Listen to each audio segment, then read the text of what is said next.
Star water filter medical scientist ఏం చెప్పారంటే ఒక వాటర్తోని 300 రోగాలు వస్తాయని చెప్పారు. వాటర్ని కంట్రోల్లో పెట్టుకుంటే మన హెల్త్ కంట్రోల్ ఉంటుందని చెప్పారు. కాబట్టి వెస్టేజ్లో స్పెషల్ ఆఫర్ ఉంటుంది 2 రోజులు. ఆ ఆఫర్లో నేను వాటర్ ఫిల్టర్ తీసుకున్నాను.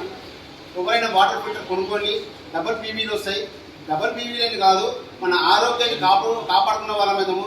ఇది మళ్ళీ ఎండాకాలము వాటర్ ఎక్కడెక్కడి నుంచి వస్తాయి, ఆ ఏ వాటర్ ఏ ఫిల్టర్ మనకు తెలిపాయి. కానీ ఇది best filter, best water purify చేస్తుంది. కావున దృష్టిలో పెట్టుకునే వాటర్ ఫిల్టర్ తీసుకున్నా. మీరు కూడా తీసుకోండి సార్ ఒకసారి. బెస్ట్ వాటర్ ఫిల్టర్, ఇంకా మన వాటర్ ఫిల్టర్ లో 6 ఫిల్టర్స్ ఉంటాయి. అది బెనిఫిట్. ఇది ఒకటి మనకి బయట ఏదైతే వాటర్ ఫిల్టర్స్ లో మినరల్స్ అవన్నీ తీసేసి మనకి వాటర్ ని ఫిల్టర్ చేసి ఇస్తుంది. దీంట్లో మినరల్స్ ఎక్కడ వెళ్ళవు. మనకి మన బాడీకి